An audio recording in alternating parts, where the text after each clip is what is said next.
سرخط خبرها مستند عبدالله غربتی جایزه گرفت. کاهش واردات گندم به تاجیکستان و نزاع نو میان آذربایجان و ارمنستان.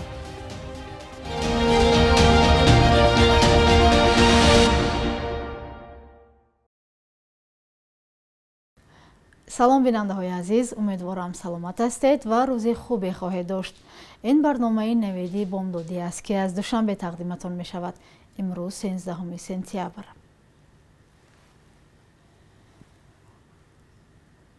مستند خیلی بزرگ عبدالله غربتی، روزنامه‌نگار بازداشت شده تاجیک، در جشنواره بین‌المللی فیلم های کوتاه در قزاقستان همچون مستند بهترین جایزه گرفت. جشنواره فیلم های کوتاه بایکانور روز 11 سپتامبر به انجام رسید و نام غالبان را هم اعلام کردند. فیلم عبدالله غربتی در برابر 17 فیلم در این جشنواره جای داده شده بود. عبدالله غربتی به اتهام حمله به کارمند پلیس و همکاری با سازمان های ممنوع ماه ایون امسال دستگیر شد و فعلا در بازداشتگاه است. خودشون نزدیکانش این اتهام را ساخته می‌دانند. حجم معاش میانه در تاجیکستان در مقایسه با کشورهای نسبتاً کم بضاعت عضو اتحاد اقتصادی اوراسیا 2 برابر کمتر بوده است. در گزارش نو این اتحاد با نام اندیکاتورهای اجتماعی دموگرافی، معاش میانه نامینالی در قرقیزستان $365 را تشکیل داده است که این نشان دهنده بلندترین بین دیگر کشورهای عضو اتحاد می باشد. به همین ترتیب به اطلاع این گزارش از ماه ایون سال 2021 تا ایون سال روان، مزد مهنتی میانه در ارمنستان تا $556، بلاروس تا $628، قزاقستان تا $666 و روسیه تا $1164 بالا رفته است. در تاجیکستان مزد معاش میانه ماه ایون 1907 سامانی یا $185 را تشکیل داده است که به گفته مقامات 10.1% نسبت به ماه ایون سال گذشته زیادتر بوده است. اما شکایت ها برای معاش ناچیز در تاجیکستان در گذشته بارها صدا داده است.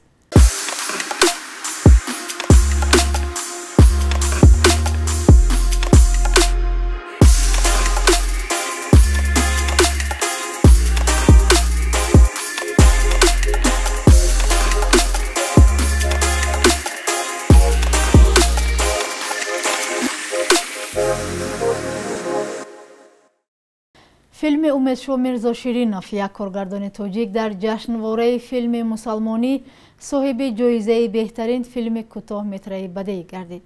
دودرک فرشته ها بر اساس حکایه نویسنده مرحوم سیف رحیمزاده افردی تهیه شده است. هرچند چندین نفر در شبکه‌های اجتماعی از این خبر اظهار خوشحالی کردند، اما شکایت ها از صفت فیلم های تاجیکی هنوز هم زیاد است. همکاران ما در کوچه های دوشنبه از ساکنان پرسیدند که کدام فیلم ها را تماشا می کنند؟ ما خودم اصلا میبینم موگم و جان جوان و کینوهای سریال های تاجیکی را میبینم. عروس زمانوی هدایت. اینا استیسال کجا هستند؟ ترکی هستند. در خانه‌تون همه اکثریت ترکی تماشا میکنند؟ سلسله نه، هم تاجیکی هم روسی، هر خیر. اصلا خودم فیلم های ترکی تماشا میکنم، تاریخی. خیلی از تلویزیون های اصلا از سینما تاجیک فیلم ها همین فیلم های تاجیکی عائلوی. سلسله فیلم تاجیکی. من اساسا فیلم های خارجی را تماشا میکنم، یعنی هندی یا اینکه ترکی و ازبکی. کینوهای ازبکی باز با ژانرهای جنگاور. همین سریال‌هایی که در استر پیدا شدن، وقتی پدرم از وقتی که کودک بودم، وقتی پدرم نگاه میکردم، سریال‌های سویتی. تاجیکی را تماما نه، یکون سریال از تاجیکی نمیدونم. امریکایی یک دو سه تا میدونم، اما نگاه نکردم. امروز در جمهوری تاجیکستان مخصوصا سلسله فیلم های ترکی و هندی به حد بیشتر مخلص دارند و اکثر کسانی که در روستا زندگی میکنند سریال های هندی تماشا میکنند. با فرهنگ ما، با فرهنگ ملی ما، با هویت فرهنگی تاجیکان تماشای سلسله فیلم ها مخصوصا ترکی مساعدت نمی کند چون که در این سلسله فیلم ها ما آرمان های بیگانه به هویت فرهنگی تاجیکان مشاهده میکنیم. مثلا یک سلسله فیلمی که وادی گرگان نام داشت در اونجا روی راست دعوت میشد که شما به شخص انفرادی کار کنید او معاش بیشتر میدهد نسبت به دولت و امثال اینها. سلسله فیلم های تاجیکی به آن حد در حد تخصصی تهیه نشدن و همچنین مخلصی کم دارند. بیننده های عزیز، شما هم می توانید اندیشه های خود را زیر این برنامه به من نویسید. حکومت ارمنستان در رابطه به حمله آذربایجان به خاک این کشور به روسیه، سازمان پیمان امنیت دست جمعی و شورای امنیت سازمان ملل مراجعت می کند. حکومت ارمنستان می گوید شب 12 به 13 سپتامبر نیروهای مسلح آذربایجان موقع ارمنی ها در مناطق نزدیک مرزی را گلوله باران کردند. جانب آذربایجان گفته است این کار پاسخ به اغوا اندازی طرف ارمنستان است. در پی متشنج شدن وضعیت در مرز، جلسه شورای امنیت ارمنستان برگزار شد.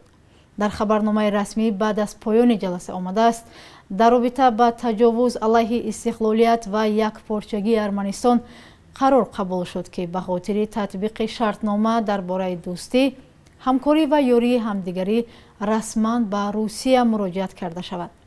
همچنین به سازمان پیمان امنیت دست جمعی و شورای امنیت سازمان ملل نیز مراجعت فرستاده شود. به گفته مقامات ارمنستان نیروهای مسلح آذربایجان شب گذشته به شهرهای نزدیک مرزی گوریس و جرموک و همچنین به دهه ساتک از توپخانه حمله کردند. گفته می شود که ارتش آذربایجان همچنین از بی‌سرنشین ها نیز استفاده برده است. وزارت دفاع آذربایجان در خبرنامه گفت روز 12 سپتامبر سربازان ارمنستان در منطقه های مرزی دشکسان، کلباجیر و لوچین تخریبکاری بزرگ را راه اندازی کردند. وزارت کشاورزی تاجیکستان میگوید تا آخر ماه آگوست سال روان در جمهوری بیش از 700,000 تن گندم و در مجموع 866,476 تن غله‌دانه جمع آوری شده است. این رقم 66,000 تن بیشتر نسبت به سال گذشته بوده است. اما در برابر این مقامات از کاهش واردات گندم به جمهوری خبر میدهند. با اطلاع آژانس امور تاجیکستان در 5 ماه اول امسال به جمهوری 463,001 تن گندم وارد شده است که نسبت به همین دوره سال گذشته 10.8% کمتر بوده است. بنا به معلومات خدمات ضد انحصاری تاجیکستان حدود 98% اردو گندم به کشور از قزاقستان آورده می شود. سبب کاهش واردات گندم به تاجیکستان را مسئولین به یک قرار وزارت کشاورزی قزاقستان می‌دانند که برای صادرات اردو گندم به خارج کشور تا 30 سپتامبر سال روان محدودیت اعلام کرده بود. بخش یک روز تاریخ را در تهیه همکارمان خیرامان بقازاده همراه می‌بینیم.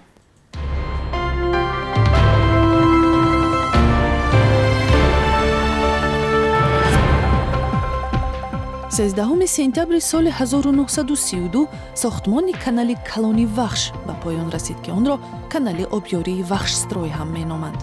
این طرح مرکب و مشکل مهندسی را بعداً یک معجزه نامیدند که توانست در رشد کشاورزی به خصوص پرورش پخته در جنوب تاجیکستان نقش کلیدی بازد.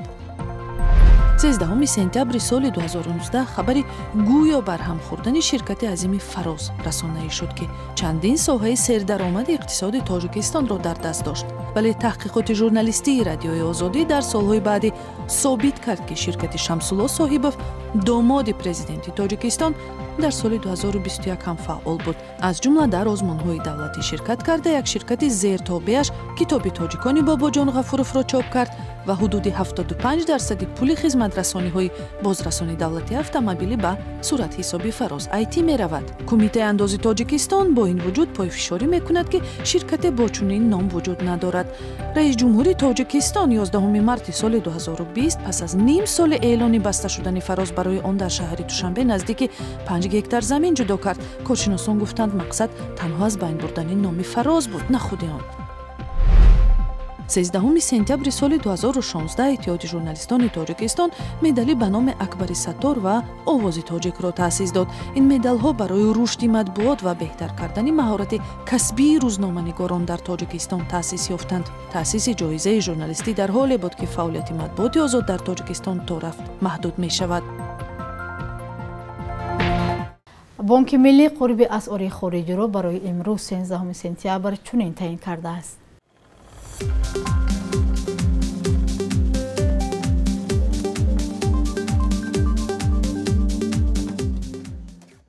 бинандагони азиз, расидем ба анҷоми барнома. фардо ҳамин вақту соат шуморо мунтазирем. худо нигаҳбонатон.